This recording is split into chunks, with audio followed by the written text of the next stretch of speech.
अहंकारी अर्जुन भाग 17. घरातील प्रत्येकासाठी सकाळी लागणारी चहा कॉफी बनवून अदितीने शकुंतला मॅडमना नेऊन दिले. पौर्णिमा आत्याला आणि मोनिकाला दिले. सायलीला बोस्ट दिले आणि शेवटी अर्जुनच्या खोलीसमोर येऊन उभी राहिली. तिथे उभे राहताच तिला काल रात्री घडलेला तो प्रसंग आठवला आणि तिचे डोळे अश्रूंनी भरून आले. आज हे सर काहीही बोलले तरी मी अगदी गप्प राहीन असं पक्का निर्णय करून ती खोलीच्या आत गेली. पण आत जाताच तिला फार मोठा धक्का बसला. अर्जुनला राग येणार नाही याची पूर्ण काळजी घेत तिने अत्यंत हळुवारपणे आणि हळूच त्याचं जखमेवर मलमपट्टी केली. तेव्हा तिच्या डोळ्यातील अश्रू तिच्या गालावरून वाहू लागले. काल रात्री जर मी फक्त 2 मिनिटं शांतपणे उभी राहिले असते तरी चाललं असतं. माझ्यामुळेच त्यांच्यावर ही वेळ आली. माझ्यामुळे कुणालाच साधी शांतता मिळत नाहीये. जन्माला येतानाच कुणावरती तरी ओझं बनून आणि लोकांची शांतता हिरावून घेत मी मोठी झाले आणि आता या घरात नकोशी होऊन आले आहे असं विचार करत ती तिथेच उभी राहिली. मी यांची शांतता हिरवून घेत आहे. अरे देवा, माझं नशीब किती फुटका आहे देवा. जर तो खरंच कुठे असशील तर प्लीज मला तुझ्याकडे बोलवून घे. माझ्यामुळे कुणालाच साधी शांतता मिळत नाहीये असे रडत रडत ती अर्जुनच्या हाताला मलमपट्टी करून तिथून उठून निघून गेली. परंतु तिचे हे रडणे आणि ती करत असलेली मलमपट्टी 2 डोळ्यांनी म्हणजे कोणीतरी गुप्तपणे पाहिली होती आणि ते तिथून निघून गेले होते. जेव्हा अर्जुनला जाग आली तेव्हा त्याला स्वतःचा हात जरा जड वाटू लागला. म्हणून त्याने हळूच पाहिले. हातावर मलमपट्टी केलेली होती. ते पाहून त्याच्या मनाला एक वेगळी शांतता मिळाली. ही मलमपट्टी नक्की आदितीनेच केली आहे हे समजण्यासाठी त्याला फारसा वेळ लागला नाही. टेबलवर ठेवलेला ग्रीन टी पिऊन तो फ्रेश होण्यासाठी गेला. एका हाताने खूप कष्टाने त्याने आंघोळ उरकली आणि स्वतःच्या बहिणीला फोन करून आदितीला आपल्या खोलीत पाठवण्यास सांगितले. तेव्हाच कॉलेजला जाण्यासाठी तयार होत असलेली सायली खाली आली आणि म्हणाली, अदिती, तुझ्याशी जरा म्हणजे तुझ्याकडे काम आहे, चल असे म्हणत तिने तिचा हात पकडला. अदितीच्या खोलीच्या अगदी बाजूलाच असलेल्या अर्जुनच्या खोलीत तिने अदितीला आत पाठवले आणि अदितीला काही बोलण्याची संधी न देता बाहेरून दरवाजा बंद केला. शेवटी तिचा लाडका भाऊ होता तो. भावासाठी तिने हे केले होते. अदितीने मागे वळून सायली अशी हाक मारली, पण दरवाजा बंद झालेला पाहून ती पुन्हा मागे फिरली. अर्जुन तिच्या अगदी जवळच उभा होता. त्याचा श्वास तिच्या कपाळाला स्पर्श करेल इतक्या जवळ तो उभा होता. अदितीच्या हृदयाचे ठोके प्रचंड वेगाने पडू लागले. भीतीने ती पार घाबरून गेली आणि तिने हातातील ओढणी घट्ट आवळली. तिच्या अगदी जवळ उभा असलेला अर्जुनने तिच्या कमरेभोवती हात गुंफून तिला स्वतःकडे ओढले. तिच्या डोळ्यात डोळे घालत तो म्हणाला, मलमपट्टी का केलीस? त्याने विचारलेलं ह्या मऊ शब्दात एक प्रकारचा अधिकार आणि कडकपणा जाणवत होता. त्याच्या त्यात एक नजरेला नजर न देऊ शकल्यामुळे तिने आपल्या पापण्या खाली झुकवल्या आणि ती काहीही न बोलता गप्प उभी राहिली. अदिती, मी तुलाच विचारतोय, मलमपट्टी का केलीस? मला काहीही होऊ दे, तुला काय त्याचे? मी जर मरून तो असे बोलत असतानाच अदितीने स्वतःचा हात त्याच्या तोंडावर ठेवला आणि असे बोलू नका या अर्थाने नकारार्थी मान हलवली. तिच्या डोळ्यात अर्जुनबद्दलचे अथांग अपाट प्रेम स्पष्ट दिसत असूनही त्या दोघांनाही सध्या त्या प्रेमाचा स्वीकार करण्याची किंवा ते अनुभवण्याची संधी नव्हती.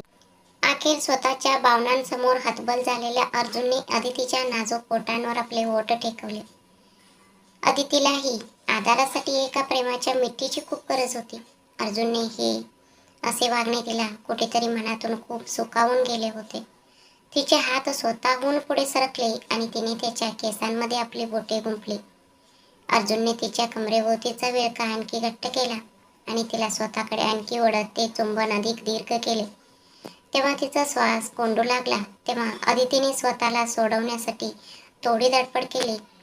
तसे अर्जुनने तिचे चुंबन थांबवून तिचे तोंड आपल्या गळ्यात लपवले आणि त्याच्या डोळ्यातून अश्रूचा एक छोटा थेंब वगळला.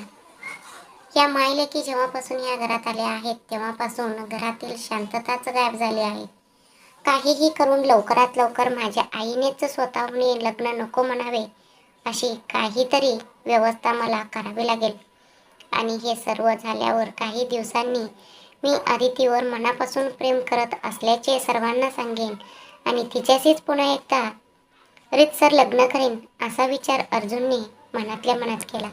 परंतु नशीब अर्जुनच्या ओठांच्या त्या प्रेमळ हुकुमशाहीला शरण जात आदितीने त्याला अतिशय घट्ट मिठी मारली होती. तिच्या कानाजवळ आपले मान झुकवत तो म्हणाला, I am sorry for everything कधी. आणि असे म्हणत त्याने तिच्या कानाच्या कोपऱ्यात एक छोटेसे चुंबन घेतले. अदितीने एक जोराचा श्वास घेतला. तिला स्वतःपासून थोडे दूर सारत तो म्हणाला, माझ्या हाताला दुखापत झाली आहे अदिती. आता तूच मला कपडे घालण्यात मदत कर. त्याच्याकडे डोळे मोठे करून पाहत ती म्हणाली, सर मी? तर मग ह्या खोलीत अजून कोणी दुसरा आहे की काय? असे म्हणत त्याने आजूबाजूला शोधल्याचे नाटक केले आणि म्हणाला, इथे फक्त मी आणि तू दोघंच आहोत. सो आता तूच मला कपडे घाल. त्याने असे सांगताच तिने होकारार्थी मान हलवले.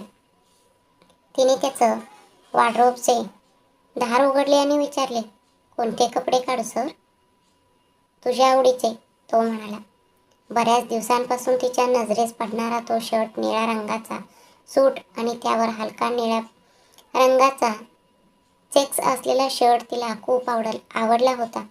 पण अर्जुनने तो कधी घातला नव्हता. तो सूट हातात घेत अदितीने अतिशय भीतीयुक्त आवाजात विचारले, सर जर हा कोणी गिफ्ट दिला असेल तर राहू दे, नाहीतर हाच घालणार का? तिच्या ह्या बोलण्यात कोणत्याही उपरोधिकपणा किंवा टोमणा नव्हता. हा सेट माझ्या अत्यंत आवडता आहे असे म्हणत त्याने आपली संमती दिली. तिने त्याला पॅन्ट घालण्यात मदत केली. त्यानंतर शर्ट घालून जेव्हा ती त्याचे बटन लावत होती तेव्हा तिचा तो उष्ण श्वास त्याच्या छातीला स्पर्श करत होता. अर्जुनने डोळे मिटून स्वतःच्या भावनांवर आणि संयमावर ताबा मिळवला. तिने त्याला कोट घालून दिला आणि जेव्हा ती त्याची टाय बांधत होती तेव्हा त्याने तिची कंबर पकडून तिला स्वतःकडे वळले आणि म्हणाला, आज मीच तुला स्वतःसोबत ऑफिसला घेऊन जाईन. त्यावर ती म्हणाली, नको सर, मला बसने येण्याची सवय झाली आहे. मी बसनेच येईन. मी तुमची फक्त एक साधी एम्प्लॉई आहे. तुमच्या ह्या महागड्या कारमधून प्रवास करण्याची माझी लायकी नाही. असे म्हणत तिने स्वतःला सोडवून घेतले. ती त्याच्यापासून मागे सरकली आणि स्वयंपाकघरात निघून गेली. आदिती स्वयंपाकघरात पोचली तोपर्यंत रमाने पाऊणभाग काम संपवले होते. अगं आई, सॉरी उशीर झाला. ते अर्जुन सरांचं कोणता तरी शर्ट सापडत नव्हता म्हणूनच तो शोधायला गेले होते. आदितीने खोटे कारण सांगितले. त्यावर रमा म्हणाली, काही हरकत नाही बाळा, नाश्ता करून मी सांबार बनवले होते. मी दुपारच्या जेवणासाठी अर्जुनच्या डब्यात भात भरला आहे. बस आता मी सगळे पॅक करत आहे बघ. तू सुद्धा कालच्या सारखी घाई स्वतःचा डब्बा विसरू नकोस. व्यवस्थित घेऊन जा.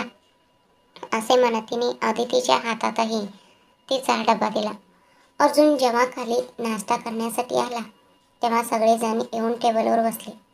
मोनिका नेहमीप्रमाणे छोटे कपडे घालून तिचे नाईट ड्रेसमध्येच येऊन बसले होती. तिला अशा अवतारात पाहून शकुंतला यांच्या मनात एक छोटीशी अस्वस्थता निर्माण झाली. रमाने येऊन सर्वांना नाश्ता वाढला. मोनिकाने नाश्त्याचं एक घास तोंडात टाकला आणि विचारले, रमांटी, पुलाव खूप भारी झाला आहे. नक्की कोणी बनवला? माझी मुलगी अदितीने बनवला आहे मॅडम, रमाने सांगितले. हां, पुलाव खरोखरच खूप छान झाला आहे. असे म्हणत मोनिकाने तिच्या ताटात वाढलेला सगळं पुलाव खाऊन संपवला. परंतु पौर्णिमा आत्या मात्र काल झालेल्या अपमानामुळे त्यांनी अदितीच्या नादाला लागणे टाळले होते. त्याशिवाय काल रात्री त्यांच्या मुलीने त्यांना काय सांगितले होते हे त्यांच्या चांगलेच लक्षात होते. रात्री रमाने केलेल्या अपमानामुळे स्वतःच्या खोलीत रागाने पुसपुसत बसलेल्या पौर्णिमा आत्याच्या जवळ येत मोनिका म्हणाली, मॉम, तू त्या कामवालीला का टार्गेट करत आहेस? हे मला अजिबात समजत नाहीये. ती ह्या घरात फक्त एक साधी नोकराणी आहे बस. त्यावर पौर्णिमा आत्या म्हणाल्या, मोनिका बेबी, ती तुझ्यापेक्षा जास्त सुंदर आहे याच कारणामुळे मला तिला या घरातून बाहेर काढायचे आहे. Cool Maugham. आपले टार्गेट ह्या घराचे नोकर चाकर नाहीत. आपले टार्गेट जे काही आहे ते फक्त अर्जुन आणि शकुंतला मामी हेच आहेत. मामी जेव्हा आपल्या बाजूने आहेत तेव्हा आपण उगाच जरडावरडा करून स्वतःचा अपमान का करून घ्यायचा? सांग बरं. माझ्याकडे एक मास्टर प्लॅन आहे. तो मी लवकरच अंमलात आणणार आहे. तू आता कोणाशीही वाद न घालता शांत राहा. लवकरात लवकर माझे अर्जुनशी लग्न करणे हेच माझे एकमेव ध्येय आहे, मोनिका म्हणाली. मोनिकाचा ह्या बोलण्यावर विश्वास ठेवून पौर्णिमा आत्याने त्या रागातच आपला नाश्ता खाऊन संपवला. आदितीने स्वयंपाकघरातच आपला नाश्ता केला. स्वतःचा जेवणाचा डबा घेतला आणि सोबत अर्जुनचाही डबा त्याचा कारमध्ये नेऊन ठेवला. त्यानंतर ती बसस्टॉपच्या दिशेने चालत निघून गेले. पाऊण तासाचा प्रवास करून ती जेव्हा ऑफिसमध्ये पोचले तेव्हा तिथे विक्रमने तिचे स्वागत केले. Good morning miss Aditi. त्यावर तिने हलकेच हसून गुड मॉर्निंग सर असे म्हटले आणि ती थोड्या संकोचानेच आपल्या सीटवर जाऊन बसली. अदितीकडेच दूरवरून एकटाक पाहत उभे राहिलेल्या विक्रमला राधाने टोकून बाणावर आणले. हो गुड मॉर्निंग राधा, असे म्हणत विक्रम तिथे जास्त वेळ न थांबता थेट आपल्या केबिनमध्ये निघून गेला. हे सर एरवी कधीही ऑफिसमध्ये इतक्या लवकर येणारे नाहीत. अशात आज ते एवढ्या लवकर आले आहेत. एवढेच नाही तर मी 3 वेळा गुड मॉर्निंग म्हटले तरी त्यांनी ऐकले नाही. जेव्हा मी त्यांचं कांद्याला हात लावला तेव्हा कुठे ते बाणावर आले. नक्कीच सरांना आज काहीतरी झाले आहे, असा विचार करत राधा जेव्हा आपल्या सीटवर येऊन बसली तेव्हा तिला तिथे तिची लाडकी अदिती दिसली. दीदी गुड मॉर्निंग, अदितीने तिला विश केले. त्यावर very good morning Aditi, Radha म्हणाली. तेवढ्या संपूर्ण ऑफिसमध्ये एकदम टाळू फुटेल इतकी शांतता पसरली. काही मुली त्याचे लक्ष आपल्याकडे वेधून घेण्यासाठी वारंवार मेकअप करू लागल्या, तर काही मुली सर्व काही ठीक आहे ना हे मोबाईलच्या कॅमेऱ्यात तपासून पाहत होत्या. ते पाहून राधा हळूच फुटफुटली. हे गे आले आमचे ह्या ऑफिसचे मोस्ट क्रश हँडसम हंक. दीदी नक्की कोण आले आहे, अदितीने विचारले. त्यावर राधा म्हणाली, अरे दुसरं कोण असणार, आपले बॉस अर्जुन शेखावत सर. ते जेव्हा ऑफिसमध्ये येतात तेव्हा हे असं घडणं अगदी कॉमन आहे. कितीतरी मुली त्यांच्या मागे वेड्यासारख्या पडल्या आहेत, पण सरांनी मात्र आजपर्यंत कधीही कोणालाही आपल्या जवळ येऊ दिलेले नाही. त्याशिवाय ते जेव्हा कोणत्याही मुलीशी बोलतात तेव्हा तिच्या डोळ्यांशिवाय इतर कुठेही पाहत नाहीत. तुला माहीत आहे का?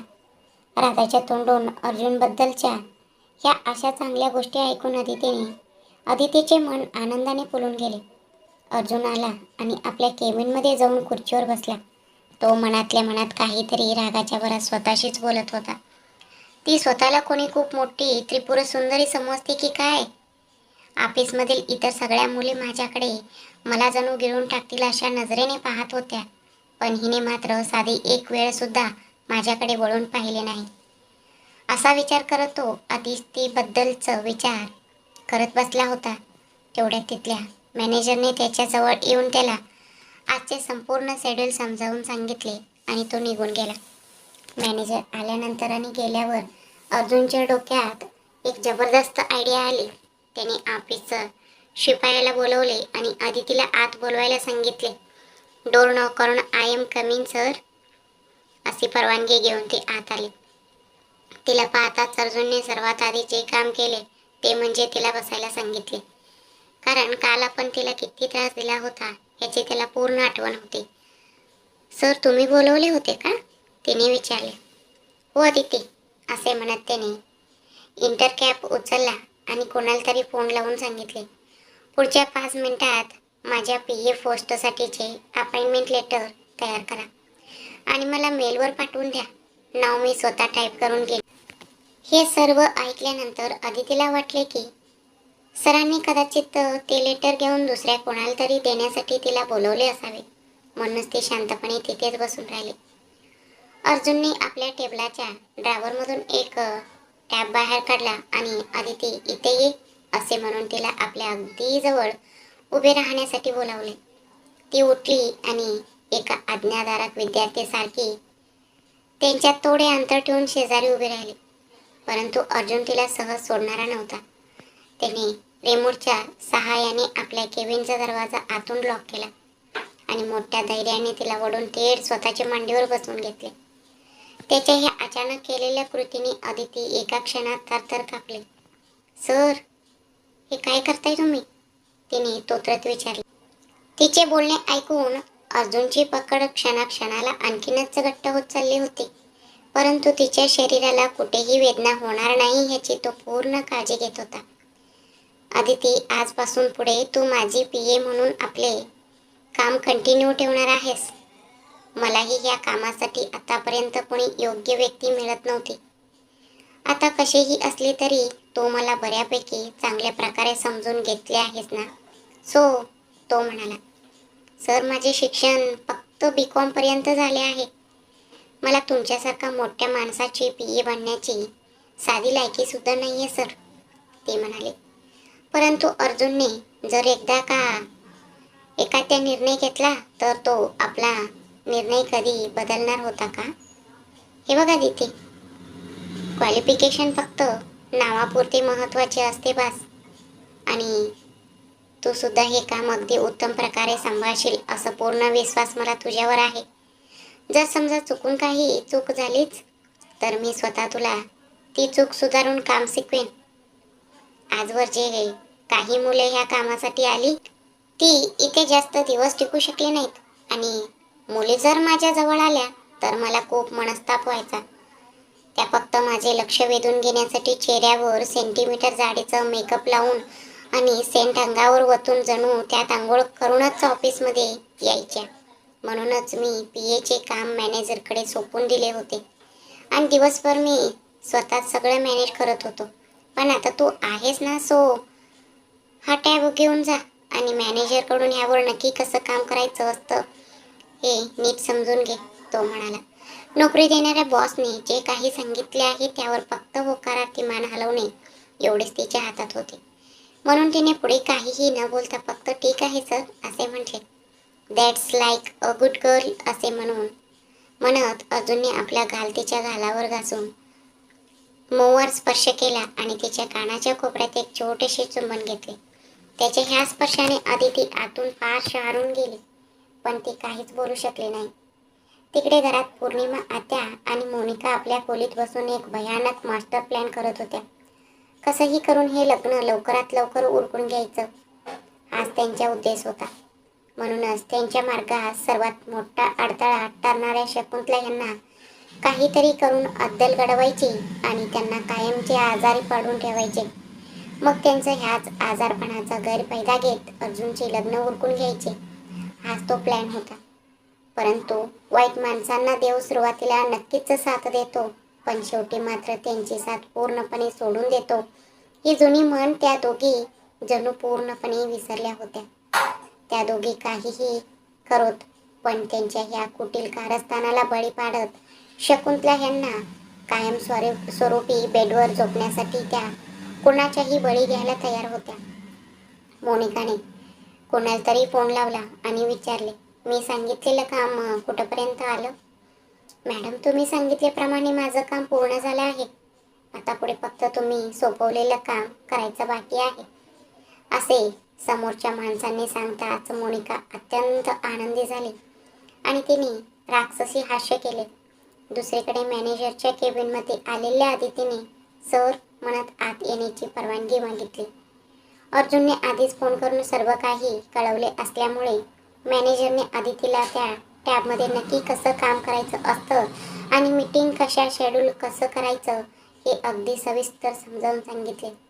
थँक्यू सर, असं म्हणणाऱ्या अदितीकडे पाहून मॅनेजरलाही तिच्याबद्दल एक वेगळाच जिव्हाळ वाटून त्यांनी मोठ्या आपुलकीने आणि मायेने तिच्या डोक्यावरून हात फिरवला.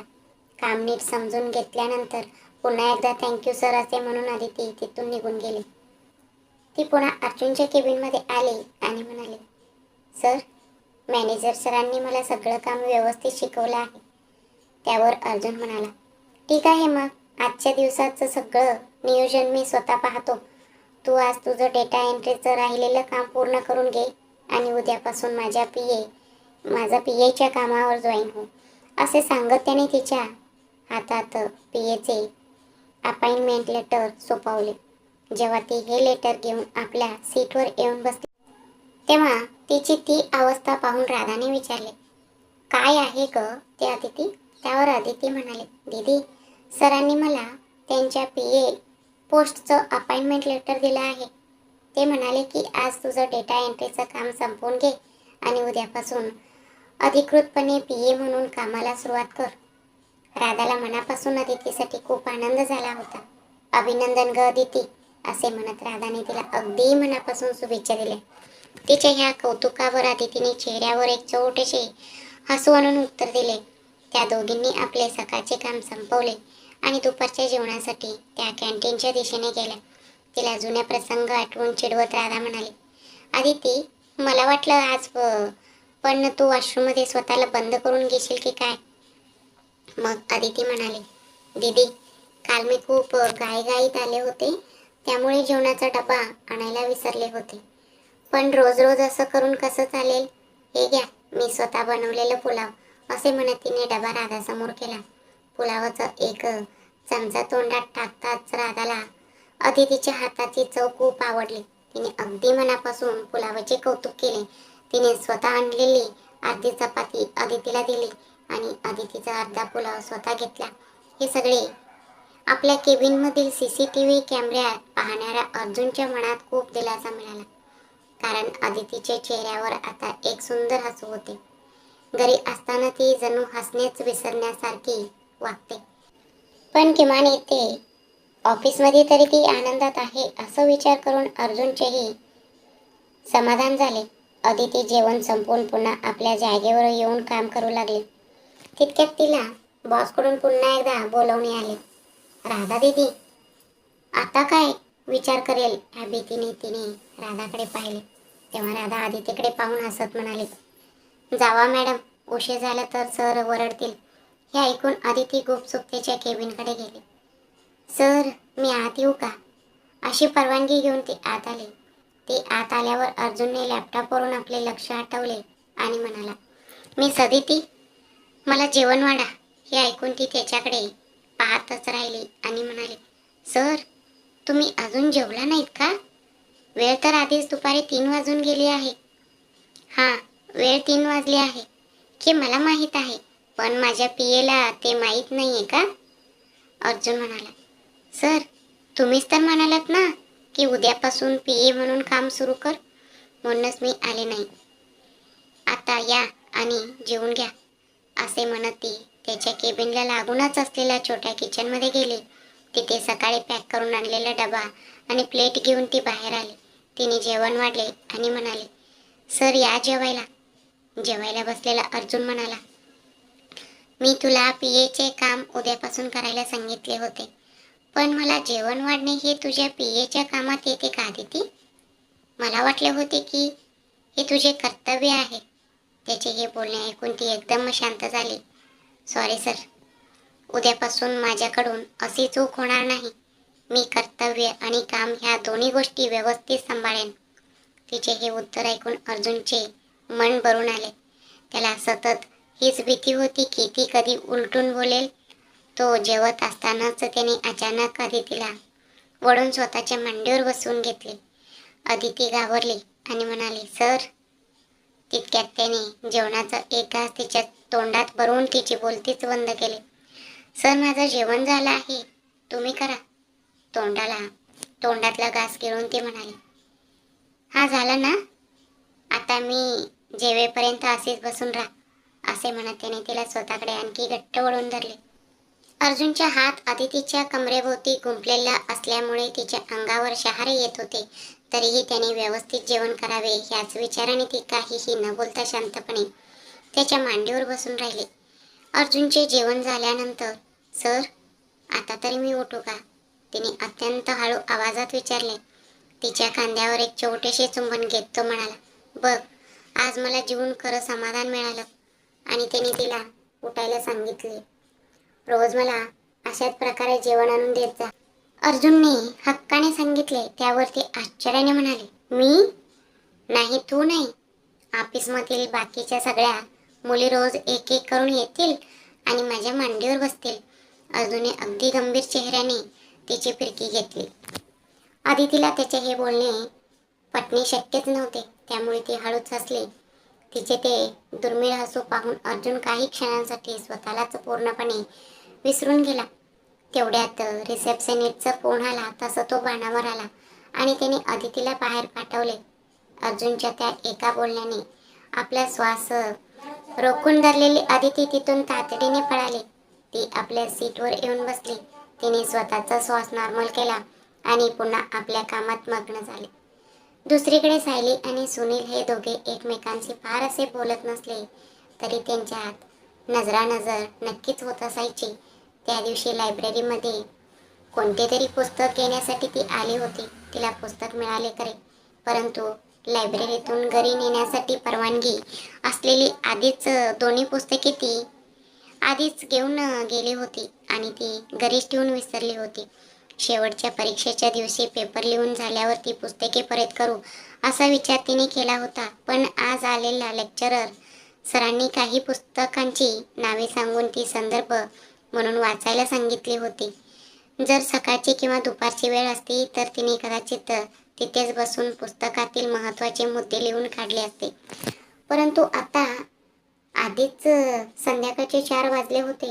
पुढच्या 1 तासात लायब्ररी सुद्धा बंद होण्याची वेळ होणार होती. डोक्यावर हात ठेवून उभी राहिलेली सायली आता नक्की काय करावे हे न सुचल्यामुळे रडवेला चेहरा करून उभी होती. सायली जोपर्यंत घराकडे निघत नाही तोपर्यंत सुनील सुद्धा स्वतःच्या घरी जात नसायचा. तिचा चेहरा पाहण्याची एकही संधी तो कधीच चुकवत नसायचा. सायलीचा तो उदास चेहरा पाहून सुनील तिच्या जवळ आला आणि त्यांनी काळजीने विचारले, काय झाले सायली? सर, ते मला एक पुस्तक हवे होते असे म्हणत तिने दुसऱ्या लेक्चरर सरांनी सांगितलेल्या पुस्तकाचे नाव सांगितले. त्यानंतर तिने हेही सांगितले की तिच्या लायब्ररी कार्डवर 2 पुस्तके आधीच घेतलेली असून ती तिने घरीच ठेवली आहे. एवढंच ना, चल आत असे म्हणत तो तिला लायब्ररीच्या आत घेऊन गेला आणि म्हणाला, कोणतं पुस्तक हवे ते घेऊन ये. ती पुस्तक घेऊन आली आणि तिने त्याला दाखवले. ओके, चल माझ्यासोबत असे म्हणत सुनीलने स्वतःचे लायब्ररी कार्ड काउंटरवर दिले आणि सायलीला ते पुस्तक मिळवून दिले. थँक्स सर, सायली म्हणाली. इट्स ओके सायली, पण हे सरबीर काही म्हणू नकोस. तू मला माझ्या नावाने हाक मारत जा असे सुनीलने सांगितले. त्यावर ती म्हणाली, हे कॉलेज आहे सर, तुम्ही इथे माझ्यासाठी फक्त सरच आहात. या कॉलेजच्या बाहेर मात्र मी तुमच्या इच्छेनुसार तुम्हाला नावाने हाक मारण्याचा नक्की प्रयत्न करेन. सुनील सोबत सायली एवढं मन मोकळेपणाने बोलण्याची ही अगदी पहिलीच वेळ होती. ठीक आहे, आता घराकडे निघ, आधीच खूप वेळ झाली आहे असे सुनीलने तिला सांगितले. ती तिथून निघून गेल्यावर सुनीलनेही आपली बाईक सुरू केली आणि तो आपल्या घराच्या दिशेने निघाला. इकडे ऑफिसचे काम संपवून घरी येताना अदितीला थोडा उशीर झाला होता. तिने घाईघाईने फ्रेश होऊन थेट स्वयंपाकघराचा रस्ता धरला. मागच्या वेळी जेव्हा ती कॉफी पिण्यासाठी गेली होती तेव्हा मोनिकाने जो काही गोंधळ घातला होता त्याची आठवण काढून तिने फक्त 1 ग्लास पाणी प्यायले आणि ती रात्रीच्या स्वयंपाकाच्या तयारीत स्वतःला गुंतवून घेऊ लागले. मागच्या वेळासारखेच रमाने शकुंतला यांच्याजवळ जाऊन विचारले की पौर्णिमा आत्याला जेवणात काय हवे आहे. तेव्हा शकुंतला यांना जाणीव झाली की शेवटी स्वयंपाक अदितीलाच करावा लागणार आहे. म्हणून त्या म्हणाल्या, रमा, एक काम कर, कसंही असलं तरी तुम्ही चपात्या बनवणारच आहात ना, मग त्याच चपात्या त्यांच्यासाठी एकत्र बनवून घ्या. सोबत एखादी भाजी किंवा डाळ बनवून पांढरा भात कर. जर त्यांनी ह्या जेवणावरून काही विचारलं तर मी स्वतः त्यांच्याशी बोलेन. शकुंतला यांचे हे बोलणे ऐकून रमाला खूप आनंद झाला, कारण ऑफिसच्या कामावरून दमून आलेली अदिती साधी 1 कप कॉफी सुद्धा न पिता स्वयंपाक करत असल्यामुळे रमालाही तिचे मनातून खूप वाईट वाटत होते. अदिती घरी आल्यानंतर साधारण अर्धा तासातच अर्जुनही घरी परतला. तो घरात पाऊल टाकताच त्याची नजर नेहमीप्रमाणे नकळत स्वयंपाकघराच्या दिशेने वळली. रमा मावशी, कॉफी पाठवून दे असे सांगून तो स्वतःच्या खोलीत निघून गेला. यावेळी सुद्धा मोनिका मध्येच पटकणार या विचाराने वाट पाहत राहिलेल्या अदितीला जेव्हा मोनिका येताना दिसली नाही तेव्हा ती स्वतःच कॉफी देण्यासाठी पुढे निघाली. परंतु रमाने तिला थांबवले आणि म्हणाले, हे बघ बाळा, आपल्याला काम करणे गरजेचे असू शकते, म्हणून त्यांनी काहीही बोललेले ऐकून घेणे किंवा मारले तर मार खात राहणे यासाठी तुला इथे कोणी घाण ठेवलेले नाही किंवा तू यांची गुलाम नाहीस. जर तू पलटून उत्तर दिलेस तर जास्तीत जास्त काय करतील? घरातून बाहेर काढतील. बस ना. शिक्षण घेतलेल्यांना एक काम नाही मिळाले तर दुसरे मिळेल. आपल्यासाठी आपण करू ते सगळे कामच आहे. अर्जुन असो किंवा त्याची आत्या आणि आत्याची मुलगी, त्यांनी काहीही वाकडे बोलण्याचा प्रयत्न केला तर त्यांच्या तोंडावर उत्तर देऊ नये. पुढचे पुढे बघून घेऊ असे सांगत रमाने आदितीला धीर देऊन वर पाठवले. परंतु रमाला अजून हे माहीत नव्हते की अदिती आणि अर्जुन ह्या दोघांच्याही मनात एकमेकांबद्दल अपार प्रेम आहे. फक्त अर्जुनला ते प्रेम उघडपणे दाखवण्यासाठी त्याने त्याच्या आईला दिलेला शब्द आड येत होता, तर अदितीला शकुंतला यांची वचन आड येत होती. तरीही ह्या सर्व गोष्टींवर मात करून हे दोघे कधी एकत्र येणार हे फक्त तो देवच जाणे. रमाने सांगितलेल्या ह्या बोलण्यावर होकारार्थी मान हलवून अदिती त्याच्या खोलीत जाऊन कॉफी देऊन यावी असा विचार करत होती. तितक्यात तिचे पतिदेव तिच्या समोरच येऊन उभे राहिले. अदिती, तू अशी का पळत आहेस? तुला अजूनही माझी भीती वाटते का? अर्जुनने विचारले. तसं काही नाहीये सर, स्वयंपाकघरात काम आहे म्हणून चालले होते असे ती म्हणाली. अर्जुनने तिचा हात पकडून तिला कमरेवरून स्वतःकडे ओढले आणि म्हणाला, आजचं माझा टेन्शन घालवणारा मिट्टी मला अजून मिळालेला नाही अदिती. तिच्या उत्तराची वाट न पाहताच त्याने तिला घट्ट मिठी मारली. अदितीशीही त्याला स्वतःपासून दूर करण्याची अजिबात इच्छा नव्हती. तिने त्याला उलट मिठी मारली नसली तरी त्याच्या कोणत्याही विरोधही केला नाही. काही मिनिटांनंतर तिच्यापासून डोळे दूर सरकत अर्जुन म्हणाला, कॉफी थंड झाली अदिती. काही हरकत नाही सर, द्या इकडे, मी दुसरी गरम कॉफी घेऊन येते असे म्हणत ती घेऊन गेली आणि तिने गरम कॉफी आणली. तू कॉफी प्यायलीस का? अर्जुनने विचारले. त्यावर तिने काही सेकंद विचार केला आणि खोटे सांगत म्हणाले, हो सर, मी घरी आल्यावर लगेच कॉफी प्यायले. अदितीचे हे बोलणे ऐकून अर्जुन हलकेच हसला. त्याने स्वतः कॉफीचं एक घोट घेतला आणि तोच कप तिच्या पुढे केला. माझ्या चेहऱ्याकडे काय पाहत आहेस?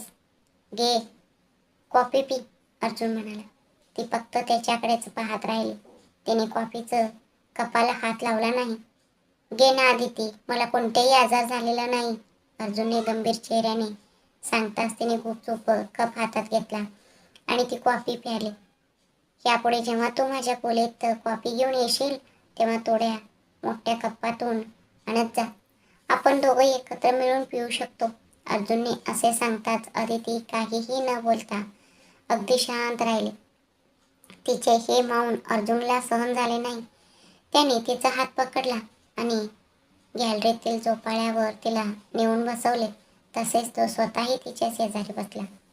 तरीही अदितीने आपले ओठ उघडले नाही. अदिती, तिने अतिशय मवारपणे तिचे हाक मारले. बोला सर, ती म्हणाली. तू अशी शांत का आहेस? बोलत का नाहीयेस?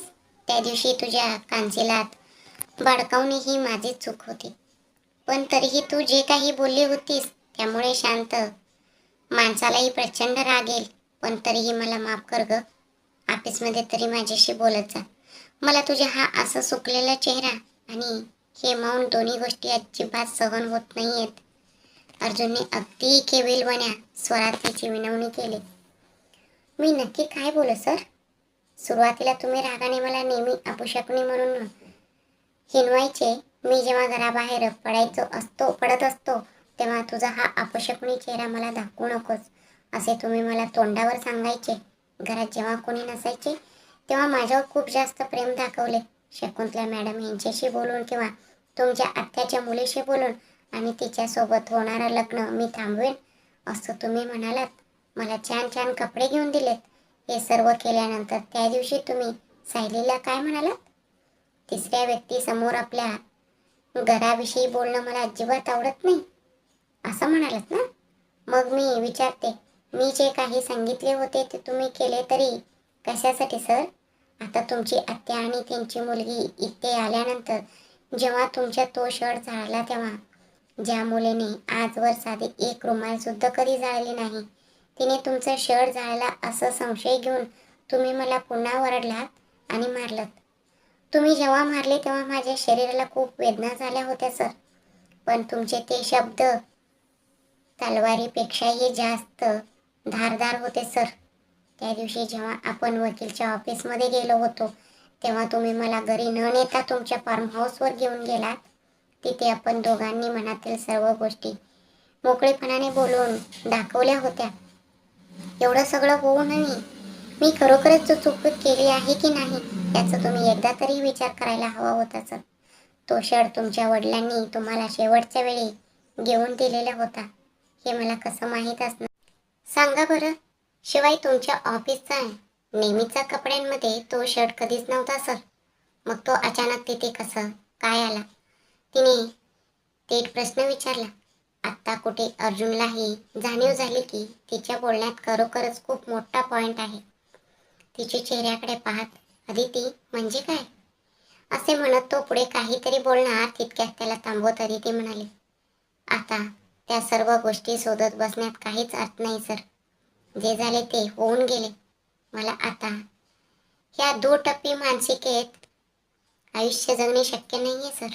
जेव्हा तुम्हाला राग येतो तेव्हा मी एक मुलगी आहे किंवा एक माणूस आहे ह्याचेही विचार न करता तुम्ही तोंडाला येईल तसे बोलता, मनात येईल तसं माझ्यावर हात उचलतात आणि हे सगळे झाल्यावर मग माफी मागून मला असे मिठीत घेतात, स्वतःच्या मांडीवर बसवून घेतात. हे सर्व आता मला अजिबात सहन होत नाहीये सर. तुमची आत्याची मुलगी तुमच्याशी लग्न करण्यासाठीच इथे आली आहे ना? मग प्लीज तिच्याशी लग्न करा आणि मला तुमच्यापासून कायमची मुक्ती द्या सर. कुठेतरी दूर राहून सुखात नाही तरी किमान जिवंत तरी राहीन मी. यापुढे आता तुमची जी काही इच्छा असेल ती करा. उद्यापासून नवीन पोस्टिंग सुद्धा सुरू होत आहे. आता एकटे सापडल्यावर तुम्ही माझ्याशी काय वागणूक द्याल काय माहीत. मी तर आता प्रत्येक गोष्टीला तयार होऊनच येईन सर. जर तुम्ही मला तुमच्या बेडवर येण्यास सांगितले तर मी एकही शब्द न बोलता गुपचूप येईन. माझे संपूर्ण अस्तित्व तुमच्या स्वाधीन करून मी शांतपणे माझा जीव देईन. किमान शेवटच्या क्षणी तरी ज्याने गळ्यात मंगळसूत्र बांधले त्या पतीसोबत स्वतःचे शरीर वाटून घेतले आणि आपल्या पतीला सुखी केले ह्याच स्वार्थिकी लागलेल्या भावनेने मी माझा हा श्वास सोडेन असे अत्यंत वेदनादायी शब्दात सांगत अदितीने अर्जुनला बोलण्याची साधी संधीही दिली नाही आणि ती तिथून उठून सरळ निघून गेली. अदितीच्या त्या शब्दांची आठवण आल्यामुळे अर्जुनला स्वतःवर आलेल्या प्रचंड रागासोबत मनातून खूप जास्त वाईटही वाटत होते. म्हणजे तो खूप उदास झाला होता. तिचे ते शेवटचे शब्द त्याच्या मनाला एखाद्या तीक्ष्ण सुरीसारखे आरपार टोचत होते. रडत रडत स्वयंपाकघरात आलेल्या अदितीला रमा विचारणार असलेले एका पाठोपाठ एक प्रश्न आठवू लागले. पण तिचे नसीब चांगले म्हणून रमा नेमकी त्याच वेळी भाजीला फोडणी घालत होती. ती थेट तिच्या शेजारी जाऊन उभी राहिली आणि म्हणाली, आई माझी डोळ्यात मोहरी उडाली ग. असे म्हणत तिने डोळे चोळून पार लाल करून घेतले. त्यानंतर तिने सिंक पायसी जाऊन आपल्या चेहऱ्यावर पटापट पाण्याचे हबके मारले. फोडणी देताना कोणी इतकं जवळ येऊन उभा राहतं का ग बाळा असे म्हणत रमाने काळजीपोटी तिच्या डोळ्यांवर फुंकर मारले. अदितीने तिच्या साडीच्या पदराला आपले तोंड पुसले आणि म्हणाली, तू जोपर्यंत माझ्यासोबत आहेस ना आई तोपर्यंत मला कोणतीच वेदना होऊ शकत नाही असे म्हणत तिने रमाच्या गालावर एक किस्सा. मात्र तिचे मन आतल्या आत दुःखाच्या अग्नीत पेटत होते. रात्री जेव्हा सगळेजण जेवायला बसले तेव्हा रमाने सर्वांना चपाती वाढली आणि सोबत डाळ वाढली. हे पाहून पौर्णिमा आत्या म्हणाली, का ग रमा आज नक्की काय स्वयंपाक करायचा आहे हे विचारण्यासाठी आमच्या वहिनीने तुला साधं फोनही केला नाही की आम्ही नक्की काय करणार हे तुम्ही दोघींनी स्वतःच ठरवून मोकळ्या झाल्यात काय? मोनिकाला तर आपल्या आईचे तोंड बंद करण्यासाठी जीवाचे रान करावे लागत होते. या मॉमला सकाळी सुद्धा पोपटासारखं समजावून सांगितलं होतं की आपलं काम शकुंतला मामींकडून करून घ्यायचं आहे. तू जर अशी त्या कामवाल्यांची विनाकारण वाद घालत राहिलीस तर आपला काहीच फायदा होणार नाही. पण ही पुन्हा तेच करत आहे. कुत्र्याचे शेपूट कधी सरळ होत नाही असा मनातल्या मनात विचार करत तिने टेबलाखाली आपल्या पायाने आईला गुपचूप राहण्यासाठी इशारा केला. पौर्णिमा, मित्र मला चपाती बनवायला सांगितली होती, म्हणूनच मी तुला काही विचारले नाही. शकुंतलाने असे सांगताच पौर्णिमा आत्याचा चेहरा फार लहान झाला, म्हणजे चेहरा पडला. तर दुसरीकडे रामाच्या ओठांवर एक गालातल्या गालात हसू म्हटले. पौर्णिमा आत्या पुढे आणखी काही बोलणार तितक्यात अर्जुनने मध्येच तोंड घालत म्हटले, आत्या, तुम्ही पूर्वी किती छान स्वयंपाक करायच्या ना, आता का करत नाही आहात? कसंही असलं तरी तुम्ही दिवसभर घरीच असता ना, मग तुम्हीच स्वयंपाक करत जा. मी सुद्धा त्याची चव बघेन. तुमच्या हाताचे जेवण न खाता कितीतरी वर्ष झाली आहेत. असे म्हणत त्याने अतिशय नम्रपणे अदितीच्या कामाचे ओझे कमी करण्याचा प्रयत्न केला. हो ना अर्जुन, तू आधी मी बनवलेले नाचणीची मुद्दे किती आवडीने खायचास, आणि भाकरी तर तू ताटात एक तुकडेही ठेवायचा नाहीस. असे त्या बोलत असताना सायली आणि अर्जुन दोघेही मनातल्या मनात हसले. ज्या पौर्णिमा आत्याने मला नाचणीची मुद्दे भाकरीची सवय नाही असे म्हटले होते, त्यांच्यात तोंडून द ग्रेट अर्जुन शेखावतने त्याचे नाव वधवून घेतले होते. मी उद्यापासून खास तुझ्यासाठी रात्रीचा स्वयंपाक करेन अर्जुन, पौर्णिमा आत्या उत्साहाने म्हणाल्या. त्यावर अर्जुन म्हणाला, अरे बापरे आत्या, तुम्ही असं काही करू नका. मी माझे डाएट फूड सोडू शकत नाही. तुम्ही फक्त तुमच्यासाठी लागणारा तुमच्या इटली स्टाईलचा स्वयंपाक बनवा. मी फक्त तो थोडा टेस्ट करून बघेन. अर्जुनच्या ह्या बोलण्याने पौर्णिमा आत्या अगदी पुरीसारखं फुगून गेल्या. अशा प्रकारे त्याने अदितीच्या नावाचा उल्लेखही होऊ न देता रात्रीचे जेवण व्यवस्थित पार पाडले. सर्वांचे जेवण झाल्यावर प्रत्येकजण आपापल्या खोलीत निघून गेले, पण अर्जुन मात्र तिथेच बसून राहिला आणि म्हणाला, रमा मावशी, मला दूध इथेच आणून दे. मी पिऊन मगच वर जातो. रमाने त्याला दुधाचा ग्लास आणून दिला. अदितीच्या मनात मात्र एक अनामिक न सांगता येण्यासारखी अस्वस्थता निर्माण झाली होती. कारण रोज त्याच्या खोलीत जाऊन त्याला दूध देऊन येणाऱ्या अदितीकडे साधी एक नजरही न टाकता अर्जुन गुपचूप दूध पिऊन तिथून निघून गेला होता. त्यानंतर त्या माई लेकींनी आपले जेवण संपवले. अदितीने खरकटी भांडी घासून काढली, तर रामाने संपूर्ण स्वयंपाकघर स्वच्छ करून काम संपवले. दुसऱ्या दिवशी सकाळी नेहमीप्रमाणे अदिती स्वतःच्या कामात व्यस्त होती. घरातील प्रत्येकाला सकाळी लागणारे चहा कॉफी देऊन ती अर्जुनच्या खोलीकडे जायला निघाली. तितक्यात मोनिका तिच्या समोर येऊन उभी राहिली. ए कामवाली, दे इकडे, मी माझ्या अर्जुनला हे नेऊन देते, असे मोनिकाने म्हणताच अदितीने काहीही न बोलता तो कप तिच्या हातात दिला आणि ती तिथून निघून गेली. तो दिवस रविवार असल्यामुळे घरातील सगळेजण घरीच होते. दुसरीकडे आदल्या दिवशी सुनीलने केलेल्या मदतीसाठी सायलीने त्याला मेसेज केला होता आणि त्यानंतर त्या दोघांमध्ये मेसेजवर खूप वेळ गप्पा झाल्या. आता त्यांच्यात आधीसारखं संकोच उरला नव्हता. दोघांनीही एकमेकांशी मनमोकळेपणाने संवाद साधला होता. सकाळचा नाश्ता संपवल्यावर सायलीने अर्जुनला आणि आपल्या आईला सांगितले की ती एका मैत्रिणीला भेटायला चालली आहे. ती आपली स्कूटी घेऊन एका मॉलमध्ये पोहोचली. तिथे सुनील आधीपासूनच तिची वाट पाहत होता. सायली येताच त्याने हसऱ्या चेहऱ्याने तिचे स्वागत केले. सुनील, मी घरी मैत्रिणीला भेटायला जाते असं सांगून आले आहे. तुम्हाला होकार देताना माझ्या मनात अजिबात भीती नव्हती. इथे येतानाही भीती वाटली नव्हती, पण आता मात्र मनात खूप भीती वाटते आहे, सायली म्हणाली. तिचे हे बोलणे ऐकून सुनीलने तिचा हात आपल्या हातात घेतला आणि म्हणाला, सायली, तू उगीच अशी भीती का बाळगतेस?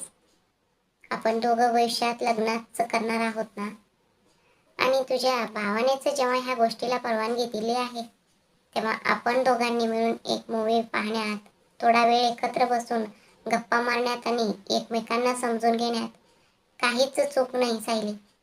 त्याचे हे बोलणे ऐकून तिने स्वतःमध्ये थोडी हिंमत आणली आणि सुनीलचं हात धरून ती मूवी पाहण्यासाठी आत गेली. जेव्हा ते दोघे एकमेकांच्या शेजारी बसले तेव्हा सायलीने विचारले, सुनील, हा हॉरर मूवी आहे का? त्यावर त्याने हळूच हसत हो म्हटले. तेवढ्यात मूवी सुरू झाला. मूवीमध्ये जेव्हा जेव्हा भूताचे सीन यायचे तेव्हा तेव्हा सायली भीतीने आपले तोंड लपवत सुनीलचा खांदा घट्ट पकडायची आणि आपल्या तोंड लपवायची. बापरे, माझ्या बाबांनी मला माझ्या होणाऱ्या बायकोसोबत हॉरर मूवीज पाहायला का सजेस्ट केले होते हे आता मला नीट समजले, असे म्हणत सुनीलने मनातल्या मनात आपल्या बाबांचे आभार मानले. हॉरर मूवीमुळे लवर्स एकमेकांच्या इतके जवळ येतात हे त्याला आजच समजले होते. तो हॉरर मूवी छोटा असल्यामुळे कोणत्याही इंटरव्हल शिवाय सलग संपला. जेव्हा ते दोघे थिएटरच्या बाहेर आले तेव्हा सायली म्हणाले, बापरे सुनील, यापुढे प्लीज मला कधीही अशा भूताच्या मूवीला सोबत घेऊन येऊ नका. तिचा हात हातात धरलेला सुनील म्हणाला, का सायली, तुला माझे जवळीक आवडले नाही का? त्याचे हे बोलणे ऐकल्यावर सायलीला जाणीव झाली की आपण भीतीच्या भरात काय केले होते. तिला अजून फार लाल झाली. तिचा तो चेहरा पाहून सुनील म्हणाला, बापरे सायली, तुला असताना एखाद्या गोड बाहुलीसारखी दिसतेस. तुला असं पाहिलं की आपल्यामध्ये आधी घडलेला तो प्रसंग मला आठवतो. त्या दिवशी जेव्हा तुला ताप आला होता आणि तू वेदनेने विवळत होतेस तेव्हा तुला नकळत जे काही घडले होते ते आत्ता तुला पूर्ण सुधीत असताना परत करावेसे वाटते. पण आपल्या लग्नापर्यंत मला धीर धरावंच लागेल. त्याचे हे बोलणे ऐकून सायलीलाही त्या दिवसाची आठवण आली. सुरुवातीला जेव्हा तिला तो दिवस आठवायचा तेव्हा तिच्या मनात राग आणि द्वेष उफाळून यायचा. पण अदितीने मध्ये पडून कशा प्रकारे घरातील सर्वांना ह्या लग्नासाठी तयार केले हे आठवून सायली म्हणाली, हो सुनील, आधी मलाही तो प्रसंग आठवला की तुमचा खूप राग यायचा. पण माझ्या मनातही तुमच्याबद्दल प्रेम आहे याची जाणीव मला अदितीनेच करून दिली. दादा आपल्या लग्नासाठी तयार झाला त्यामागेही तीच आहे. खरं तर तिचेच आभार मानायला हवेत. त्यावर सुनील म्हणाला, हो, ती माझी बहीणच आहे. तेवढ्यात सायलीचा मोबाईलवर एक फोन आला. त्यामुळे 1 मिनिट असे सांगून ती थोडी दूर गेली आणि फोनवर बोलून परत आली. ते दोघे खूप वेळ गप्पा मारत बसले होते. तेवढ्यात त्यांच्या पोटाने भुकेशी जाणीव करून दिली.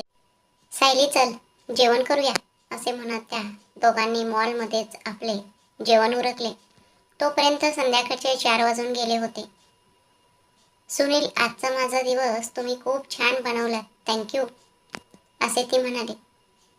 मी घरी पोचण्यापूर्वी तुम्हाला माझ्याकडून एक सरप्राईज गिफ्ट मिळेल, असे सांगत तिने त्याच्या उत्तराची वाट न पाहता आपली स्कूटी सुरू केली आणि ती तिथून निघून गेली.